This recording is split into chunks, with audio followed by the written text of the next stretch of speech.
topics and opinions expressed in the following show are solely those of the hosts and their guests and not those of W4CY Radio, its employees, or affiliates. We make no recommendations or endorsements for radio show programs, services, or products mentioned on air or on our web. No liability, explicit or implied, shall be extended to W4CY Radio or its employees or affiliates. Any questions or comments should be directed to those show hosts. Thank you for choosing W4CY Radio.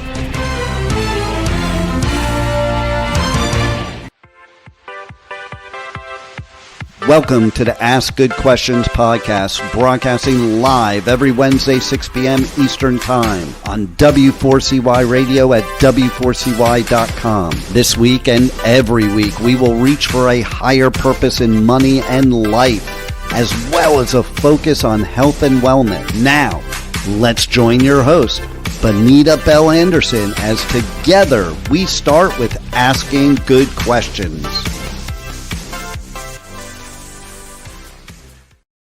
Welcome. This is Bonita Bell-Andersen, and I am your host today. I have with me a special guest.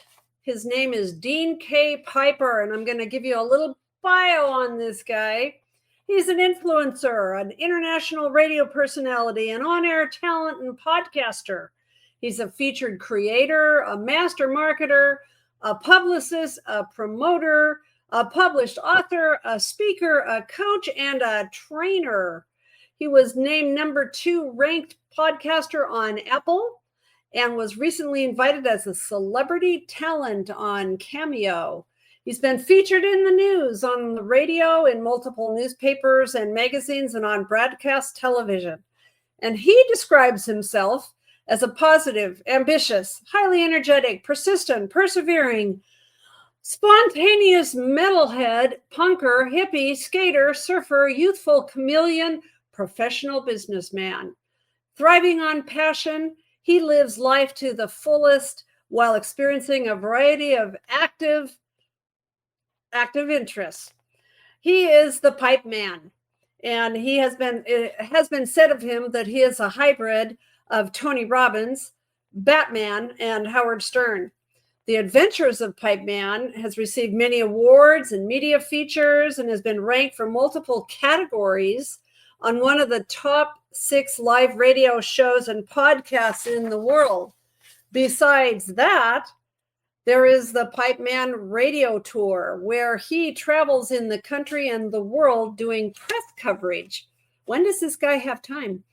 For major business events, conferences, conventions. I know he just got back from being on the ocean. Music festivals, concerts, award shows, and red carpets in the US, the UK, and Europe. One of the top publicists in music has named Pipeman the king of all festivals. And he says that Pipeman Radio is a show for you.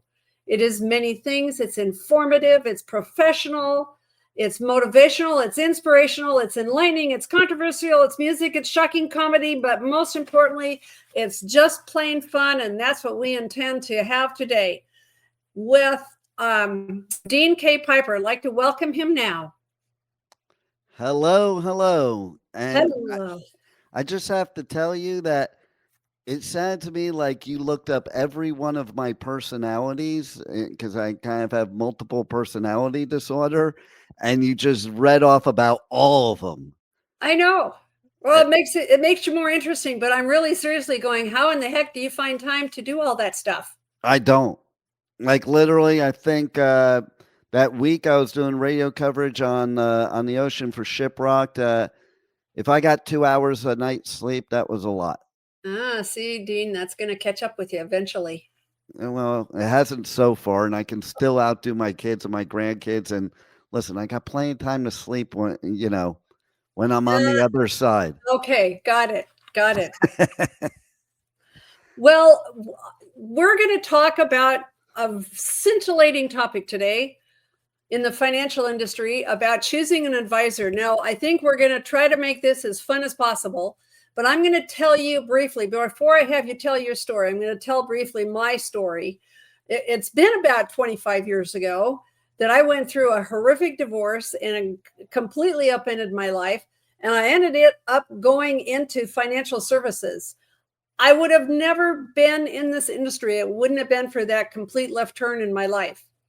And I basically studied the role of women in the industry because I saw a lot of guys out there and actually had different ones who said, you'd be good at this. You should try this. So 25 years later, here I am doing commentary on my own podcast. So tell me about you. Tell me how you became an advisor. How long were you in that role? Why you left? And especially, what did you learn from that experience? It's kind of ironic. I was listening to you and I thought to myself, I think I passed the baton to you because when I left the business, went through a horrific divorce at about the same time as you were going through a horrific divorce and getting into the business. And we didn't know that 25 years later, we are going to be talking about this. And look at that. Look at how the universe works is like, so I went into this industry and now you're in that. And if it wasn't for you, I wouldn't be in this industry. Right. So it's like it just all, the universe put all the puzzle pieces together. Right. But what really started it for me was, okay, so I was in retail for 10 years. I worked since I'm 11 years old. I've been a salesperson since I'm 13. I lived on the streets from 15 years old, brought myself off the streets, put myself through college, no help from anybody. Even then, we were talking about time. I also paid for college myself. Good for you. I love that because you get a lot more out of it, because this is what I saw when I was in college. I couldn't deal with the kids my age because mommy and daddy was paying for their stuff. They didn't respect it. They didn't understand it. And, I was on mission. So I was working 80 hours a week in a retail store doing pools and spas, which I was in that business for 10 years. And I was pulling 17 credits a semester at Rutgers, which is, for anybody that knows, 12 credits is full time. Yeah. So, basically, you do what you got to do. But the thing is I had a brother that was working at Prudential. And he would multiple times try to get me to come work over there. And, I was kind of in my comfort zone. I'd been in this industry since I was a kid. I was, very good at it. And I was doing well for somebody my age, and so why switch? But then I wanted more. And so I one day, let's see, I was like, I think 20 years old or something like that. And I'm like, okay, I'll come in. And so then I started my career at Prudential, where I got my life insurance license, my Series 6, my Series 63, health insurance license, PNC license, all that. Okay. And it was interesting. My journey is very interesting because, so you work for a company like Prudential. Some people might not like what I'm about to say, but they're a very big company that does things that the smaller person would not be able to do. Yeah. Okay. And so basically, I was a go-getter. So when I first started in the business, I was working from 7 in the morning to 11 at night. That was who I was, and my goal was to be number one in that office. And I was in an office with 85 agents. And of course, in that business, you go for try to win the trip to the business conference and all that stuff. So I wanted to do all that. Yeah. That's where I started with my, also with my, credentials by getting the LUTCF. And so I was the number one agent in that whole office, and basically what I learned at Prudential was that was not financial planning. I learned it was selling a product. Variable appreciable life is all you were supposed to sell to anybody. Mm-hmm. They would have the weekly meeting. I bet you they would give you a bonus if you did sell a lot of that. Oh yeah. Well, not only that, but they'd have the weekly meeting and you could sell 15 health insurance policies, 20 auto policies, 50 homeowners policies. But if you didn't sell any life, you better be hiding under the desk because you were a goose egg. Okay. And all those things made you money, but what made them a lot of money was the Yep. life insurance. And that I'm was, with you. it fits in everybody's pocket. They call it financial needs analysis, what you go out and do. Yeah. And then you had this thing, it was called the Opser tray, which was this metal tray with all the people in because you had an area as an agent. And your manager taught you to pull these Opser sheets out and read how much dividends there was and how much cash value, and do an illustration of how much more val that could buy for the person, and so basically those are the things you could not do if you're an independent or a smaller shop. Right. Why? Because it's kind of illegal. Just saying. But hopefully nobody heard that. No. Okay. And so I also was too young to be making the amount of money I was making. I was making like 70 grand a year at like 21 years old working for Prudential, because I was out there like, man, you were rolling in the dough. I was killing it. And nobody could afford to hang out with me my age. So I used to be the big shot, treating everybody, and go to like Tavern on the Green. Hey, let's go to dinner. My American Express bill alone was like $2,500 a month. I had 35 credit cards. Listen, okay, you're doing financial stuff, but yet you have 35 credit cards, okay? And here's the thing, people, don't give a 21-year-old 35 credit cards, okay? No. And so I was basically making 70 and spending like 150. Yeah. So I was going into a scenario where I was actually filing bankruptcy, because I listened to some stupid attorney that gave me bad advice. Like, I had bills I only owed $20 he wanted to put in a bankruptcy, but I was young and didn't listen. And I'm saying this stuff because, these are all part of things people need to learn about financial planning and advising, because it's not just, hey, your investments, or hey, your insurance. It's the whole picture, and a true advisor. You're creating a partnership with somebody. Mm-hmm. And a true advisor is not selling you product. Yeah. They are looking at the whole picture and doing a true financial needs analysis. Right. And that is the difference. And that's where things changed for me, because I did win this trip down in Florida, in Marco Island, and there was a nor'easter up in Jersey. And so and my dad lived down here in Florida. And so where you live now. Where I live now. And so we were sitting there. I was going through bankruptcy, losing everything. I did have a job that would get me out of the hole, because going bankrupt and then still making 70 grand, go out of the hole. And I was sitting at this place, Shooters in Fort Lauderdale, on the water with my dad, sipping a margarita while there was a nor'easter. And I looked at him, I'm like, what the hell am I doing in New Jersey? I didn't tell him what I was going to do next. But, when you go through hard times, sometimes you make decisions on the fly. You just got to change your life.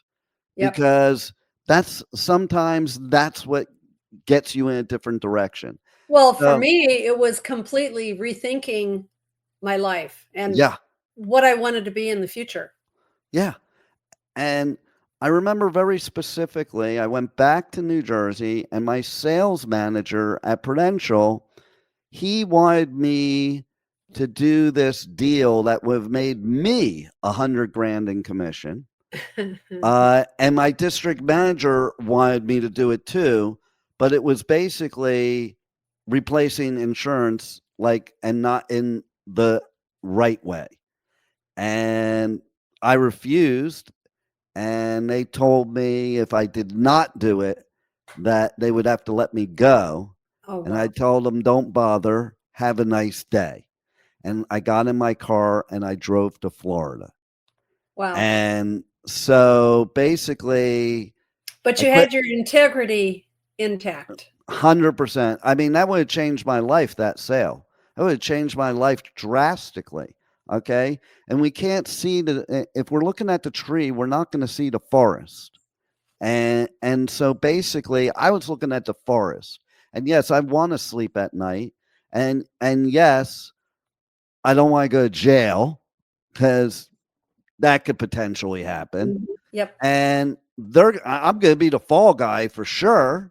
I'm Yep. not, even at 21, I wasn't that stupid. Right. And that's why they have a 21-year-old do that, because they think they're going to be that stupid.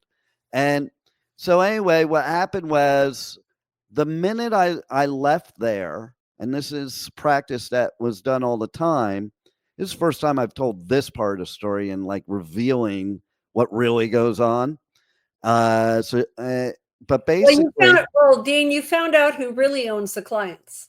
Oh yeah, because what they did, the sales manager did, is he lapsed every bit of insurance I wrote, gave it to another salesperson, a sales agent on his staff, so that what would happen is the other agent would rewrite it, and the sales manager would get a bonus for like Wow. double business. And then it lapsed off for me. So I went to Florida, and I actually went to a Prudential to maybe work at a Prudential in Florida here, and maybe that'll be a better one. They wouldn't hire me because they said I had 10 million of insurance lapsed off in the past month. So, I was no longer hireable by Prudential. Yep. And then I saw this ad in the paper down here. I know to the younger generation right now listening to this, they probably don't.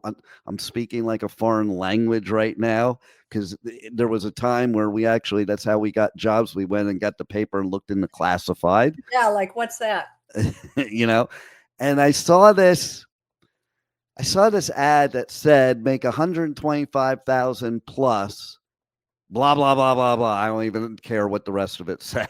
I was 21 years old, going through bankruptcy, just quit my job, had no money to even eat, and I wasn't going to go work at McDonald's. And I was looking to be in the financial business still. And so basically, I went on this interview, and there was no brokers there, no desks.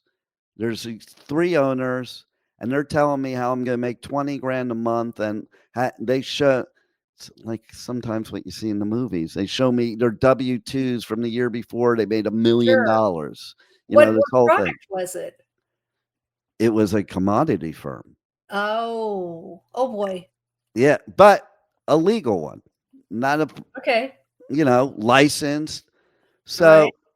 I don't know, what they said sounded good to me. It sounded more my personality anyway, because I really hated going in people's houses and scaring them about death. Right. And how you have to pitch that crap. Sure. And it was more like my personality. And, there's legit people and there's not legit people. Yes. Okay. And so basically what I did was, and the Series 3 is one of the hardest exams you could take. It's harder than the 7. Yeah. But I remember I went home that day. I was talking to my dad and my brother, and I was talking about how I was going to make 20 grand a month, blah, blah, blah, blah, blah. And they're like, you're bankrupt. You have no money. Maybe you should start with like making $250. Why don't you get a real job? And that's the line I got. So there's significance to me saying that, because that was a fire in my belly for me. And I went and I sat on a Fort Lauderdale beach on the beach for 3 days and studied that Series 3 exam and took it like on a Monday. Like I just, went right through it. And like there were 50 other candidates in that brokerage firm that were vying for, table spots. Basically, the guys had just opened a new firm. They were working somewhere else. They opened a new firm. And so I trusted in that, because I was young enough to not be, like you didn't know anything else. Yeah, I wasn't. I was young enough to not be pessimistic or skeptical. Okay. Right. And to believe what was going to happen. And I'm a big believer. What the mind conceives. Yeah. Yeah. What the mind believes is what you conceive. So, basically I went for it all out. And then so that first month in the business, in that part of the business, they said to me, listen, I know you're a superstar at Prudential, but even though it's the same world, the quote unquote financial world, this is a whole different world. Yeah. And what you did there is not going to work here. And they were teaching me how to sell. Now, I'd been a great salesperson since I was 13 years old because my dad was one of the best salespeople and he trained me. And basically, I said, I basically was going to be like number one, and I didn't want to listen to him. I was a cocky 21-year-old. So I did not do what they told me to do and how to sell it. I did what I thought would work. Well, that first month I made zero. Right. Because, and I say this because if you want to succeed in life, no matter how good you are, no matter how much you know, you can always learn more. Right. And also being that cocky 21-year-old, I went home and I set this goal. I have this thing that I teach now in my motivational stuff of how to set goals. And it was something I did this day. And I wrote out, I call it a goal getter. And you number 1 to 10 and 10 things you want most out of life. They could be short-term, long-term. Because, I read Think and Grow Rich and I read all those books, but most people don't follow the guidelines in Think and Grow Rich because it's a lot of work. Yeah. So I basically simplified it. And what I put on there was make $25,000 this month was the number one thing on the list. Now, I don't know what right I had to do that because I had never made $25,000 in a month. They told me 20, so I wanted to do more than what they said, and I just made zero. Okay, and I'm bankrupt. But that's how I roll. That's how I think, and, in order to succeed, you have to have nothing to fall back on because you'll always fall back on it. Right. And I decided I was going to prove these people wrong and do it their way. Like, I know I wasn't going to do it their way because I wanted to succeed. Now it's like, I'm going to show that their way doesn't work either. And I'll never forget it. Alan Sadler of Savannah, Georgia, a Jewish attorney out of Savannah, Georgia. It can be a harder person to sell commodity futures and options to. I had gotten so many no's by the time I got to this guy that I did not know what to do with the yes. Like, you get trained on the no's and nobody teaches you what to do with the yes. So the first time I did what they said to do, it was one line and he said, yes. And I literally dropped the phone because we used real phones then. Yeah. And I ran into the boss's office that were tapping in, listening, because that's what they did back in the day. And in fact, the NFA and the CFTC, they require that. And I'm like, what do I do now? Oh my God, what do I do? What do I do? And they're like, well, you might want to go back to the phone because he's probably still on the phone and you just dropped the phone. And so, but anyway, so that was my first client in that business. End of story. That second month, in that business, you get paid once a month and it's a big meeting. And if you have no money, you hide under the desk. If you're making big money, you're the big macher, as we would say. And so I made $25,000, or not $25,000. I made $24,743. Close enough. Close enough. And it was in a check. Can you tell me where the first place I went once I got that check? Oh, what did you do? Go and buy a big honking truck or something? No. No. But maybe no. No, literally, I went to my brother and I shoved it in his face and I told him to get a real job. Oh my gosh. Yep. And then I went to a bank, cashed it. Then my bosses required me because they said, hey, those suits you're wearing, they just don't cut it here. They may cut it in insurance. They don't cut it here. And they're like, now that you made some money, come back tomorrow. and you should be wearing like an Armani suit and Armani tie, and we'll take you shopping for it. Wow. You know, and so and then and that car you're driving, no, you have to get a different car. You know how it is in that business. It's like it's all image, matter. you know. But it's true though. How can you tell people how to handle their finances if you don't appear like you have any? Yeah. But I'm hoping that this discussion today about choosing a financial advisor is they're going to be able to look deeper, because they're going to have an initial response. They're going to have an initial opinion about that person just by the way they look. Well, that's why I'm bringing that up, because just because your advisor looks good doesn't mean they're a good advisor. Okay. That's right.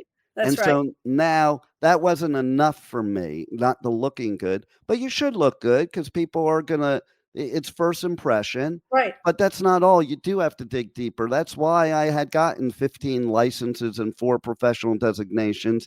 And I was a knowledge junkie, and I was addicted to CNBC 24/7. So much so that when I first got married, it freaked out my wife, because I would wake up in the middle of the night, pop up like a zombie, and call like Singapore or Hong Kong to find out prices, and then go back to bed. And she'd be like, "What the hell are you doing?" Yeah. Or she'd try to turn off Bloomberg on the TV at 2 a.m. I'd wake up, I'm like, "What are you doing?" So, well, yes. Okay. So, yeah, you've been there, done that. Yeah, that's the beginning story. That was the long answer to your short question. Yeah. So basically, in a nutshell, what do you think you learned from that period of your life? This is why I learned a few things. Number one, I learned that just because somebody's a big company doesn't mean they're a good company. So always do your research. Don't just trust because of a company or somebody's name. I mean, look at Bernie Madoff. People trusted him because he had a big name.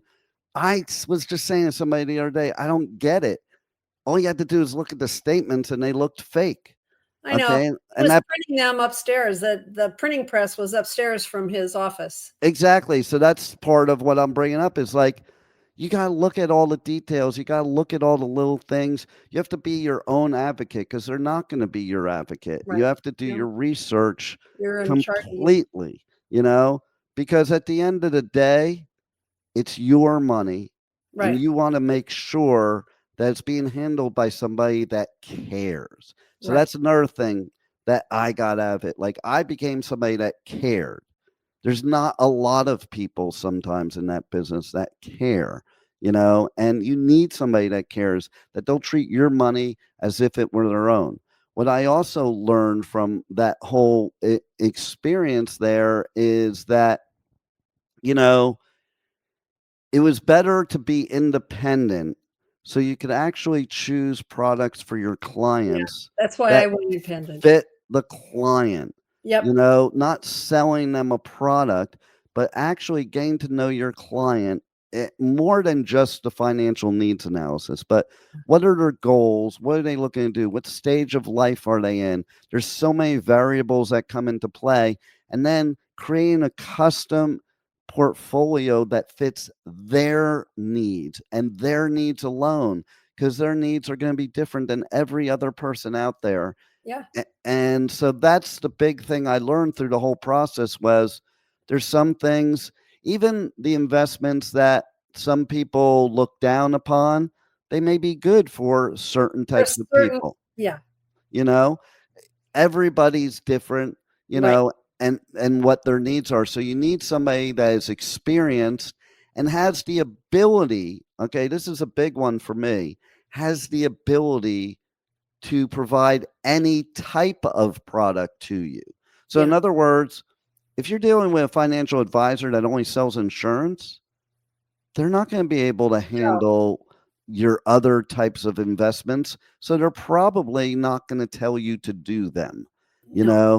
That I would deal with somebody that has the ability to handle any type of product pretty much. Right. So that they can give you a legitimate advice, opposed to advice based on just what they have. Yeah. Well, how how do you think you find somebody who's knowledgeable that fits like that? How Well, are you just going to go by your gut instincts? What do you think? I don't think just gut. I think gut is always part of everything in life, in my opinion, but it's got to go farther than that. Okay. First of all, you have to actually, I think you have to actually get along with your advisor too. Okay. It's just like a lawyer. Okay. I don't want a lawyer that's going to browbeat me like they're better than me. Yeah. Okay. You know, because that's the only way that you guys can work together. But so I think that's the first thing. Because listen, if they have all the knowledge in the world, if they're not on the same page as you, it's not going to be helpful. No. I think the most important things to start with is find somebody you connect with, but also understands your needs and understands how you operate and asks you questions. I think that's a big key. We're on here, ask good questions. Well, I don't think it's just the customer that needs to ask good questions. I think it's who you're looking to hire that needs to ask good questions. That's how I'll determine if they're a good financial advisor. What questions are they asking me before they're trying to tell me how I should handle my Exactly. money? One of the things that's interesting is uh, what I have seen, and I'm talking about risk now, is I've seen people take too much risk because they got sold a product that wasn't appropriate. What do you think about how you figure out how much risk you should take? And again, I think your answer is going to be getting back to what kind of questions is that advisor asking you? Yeah, it's like it depends on the person. If somebody has $10 million, if they put 10,000 in a risky investment, it's not really a risk. Yeah. If somebody has $20,000 and puts 10,000, that's a huge risk. I Right. think it also matters what stage of life you're at and what your goals are. Yeah. I'll give you a perfect example. When I was in the business, one of my brokers, his father worked for MCI WorldCom. He was 3 years from retirement, had me analyze his portfolio. His portfolio was his pension consisted of 100% MCI WorldCom stock. At the time, MCI WorldCom was at about $80. Yep. And I said to him, I said, listen, this has done great for you. You're 3 years from retirement. No matter how good this investment is, it's time for you to change from growth mode into preservation mode to prepare for income mode. Right. Did he So, listen? well, that's a good question. You would think anybody would listen. And what I said is, I'm like, you should diversify some of it away into something safer and then start packing. Oh, no, but blah, blah, blah, blah. I'm like, okay, so take half off the table. You can keep half in there, take half off the table and put it in something ultra conservative. And then if it goes up, great, you're still making money. If you lose money, you're still ahead of where you were to begin with. And he said, oh, but we just had a meeting and the head guy said it's going to $140. I'll Yeah. never forget Yeah. verbatim the conversation because it was so insane. Because he just would not listen to me. I'm like, listen, I'm not asking you to even put your money with me. I'm giving you free advice because your son works for me. So I have no stake in this whatsoever. Didn't listen to me. 2 weeks later is when MCI WorldCom went to basically almost zero. So he lost. Did he lose everything then? Everything. So now how are you going to get everything back to retire in 3 years? And Yeah, that's you're the not. part people need to think about. No matter how good the investment is, you need to think of those things. Need to think forward and present, And so I'm a risk taker, but you only risk what you can afford to lose and don't need to replace. Right. Well, there's another type of person out there that I've run into, and it's because people have trusted me, which is very humbling to have people trust you a lot. But sometimes people will say, "Oh, you just take care of it. I don't want to deal with it. You just take care of it."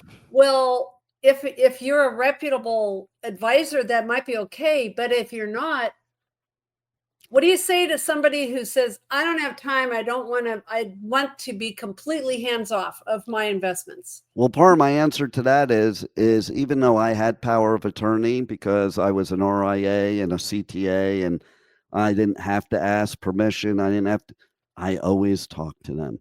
And Yeah. I never placed trades without them knowing, even though I was able to, you Yeah. know. And a lot of times they would say to me, "Why you call me? Just do it." And they would say exactly what you're saying. Why?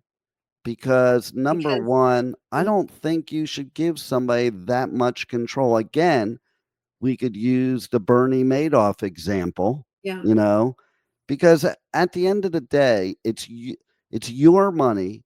You should always have a say, and our job is to advise you. In my opinion, if you're an advisor, it's to yeah, advise you, and then it's your job to decide whether that's good for you or not, or if you have the trust there. But still, you know, I would be worried to say that to somebody without and especially if you don't know who they are, because again, we go back to there's good people and bad people, and that doesn't even mean bad larceny bad, maybe bad because they just don't know how to just don't know what manage they're doing. money, Yeah, you know?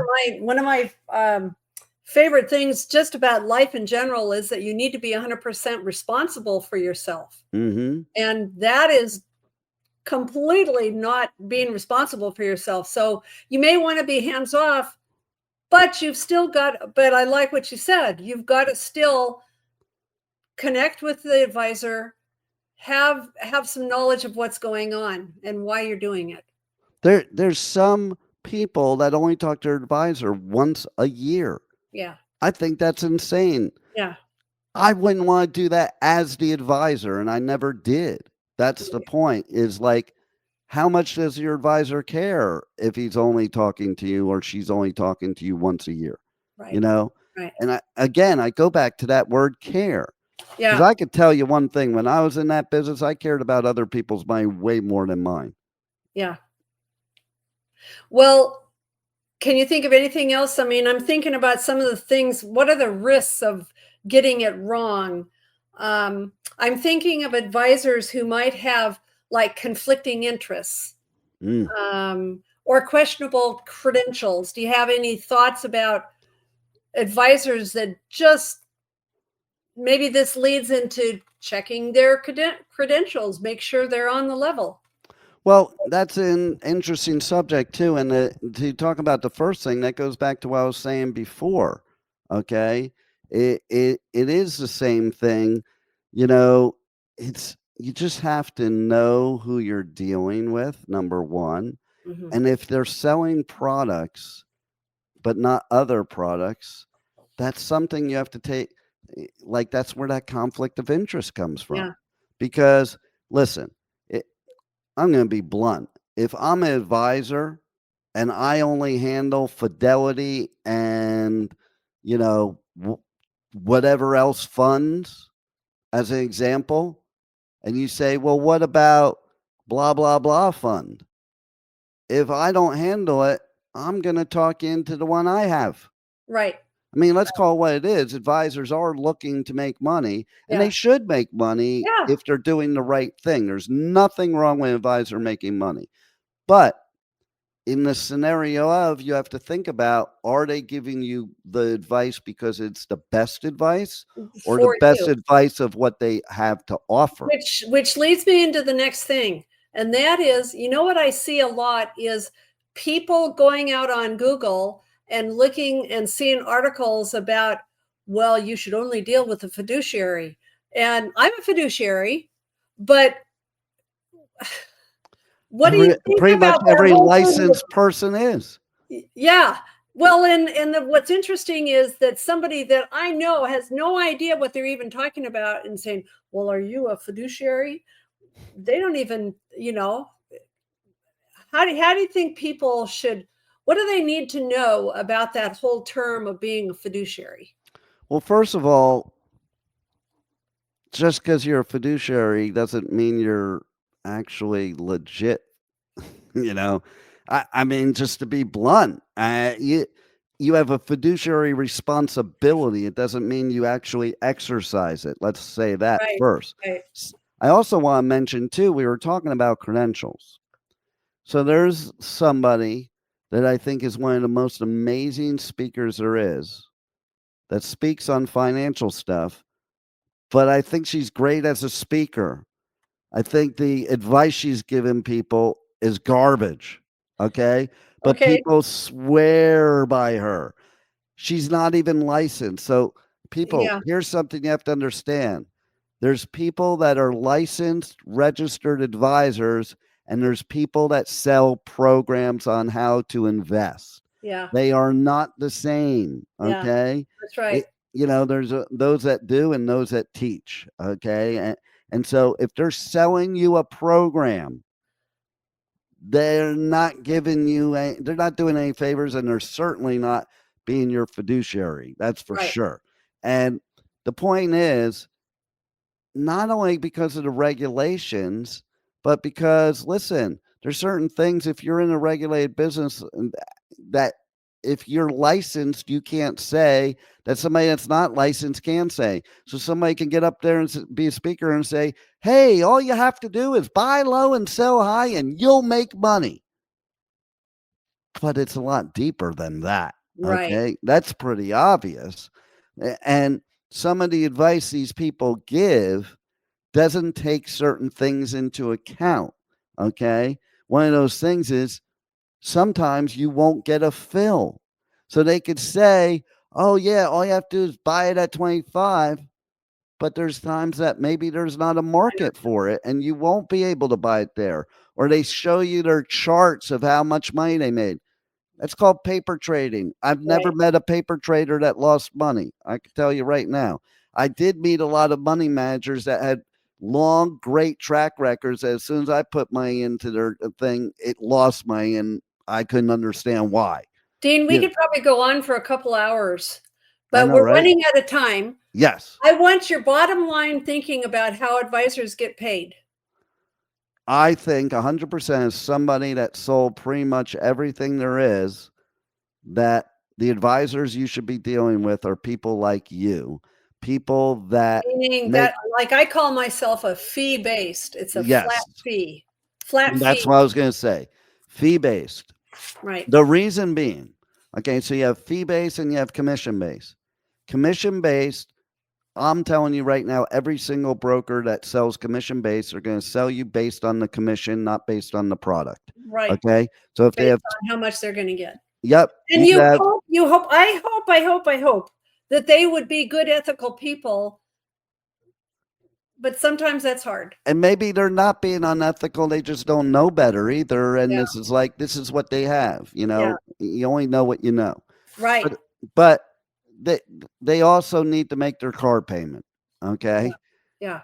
Now, when you're fee based like you are, you still have to make your car payment, but your car payment is based on performance, not based on product.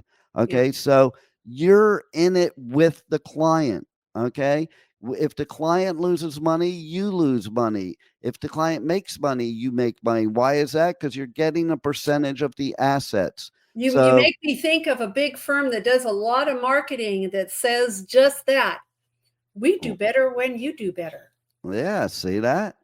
And it is true, because I think the decisions you're going to make as a money manager, as an advisor, are going to be way different, because you want to make sure you do the right thing to keep that business. Because that's another thing. When you're fee based, you're not making those big hits like the commission based is. Okay. So you're looking for your clients to stay with you a long time. If you do Right. not do right by them, they're gone, and Right. you made very minimal money off of it. You are making a living based on them sticking with you 5, 10, 20 years. Exactly. Yeah. And that's only going to happen if you're treating them right. And of course, you're only going to treat them right when you're fee based. Right. And so, yes, 100% go with somebody fee based, go with somebody that has letters after their name, go with somebody that has, also check. We didn't talk about this, but it's very important, and believe it when you read it, because I had prospects that didn't. Check with the government agencies that are regulating, and the self-regulatory agencies. Look at their track record, look at their customer complaints Exactly. or reparations or anything, and see what they are, because a lot of times you'll find they're pretty consistent if there's anything there. And don't think, oh, my broker wouldn't do that. No, they wouldn't do that. It wouldn't be in their record. Right. So we are running out of time, and on the website, on the AskGoodQuestionsPodcast.com website, there's a bonus downloads where there will be a PDF on questions, I'm going to try to summarize all this into a PDF that you can download for asking, pertinent questions to that advisor. So, any final thoughts on this whole topic? My final thoughts are, I'm not in the business anymore. So put your money with Bonita Bell-Andersen. I'm not paying him to say that either. She didn't even know I was going to say that. I didn't even know I was going to say that. But we really, truly, no matter what you do, we really, truly, I think both of us can say that we truly want the best for you. We want you to be informed. That's kind of where I come from. I think Dean comes from that space as well, that please be informed, be educated. You're responsible for your own self. So you need to be educated about these types of things. And with that, thank you so much for joining us today on Ask Good Questions. Today's episode is over, but we did ask good questions again, didn't we? Don't miss out as we broadcast live every Wednesday, 6 p.m. Eastern Time on W4CY Radio at W4CY.com. Join Bonita Bell-Andersen next week for more conversations with experts on finances, retirement, behavioral finance issues, health and wellness, and more. Until then, remember to ask good questions.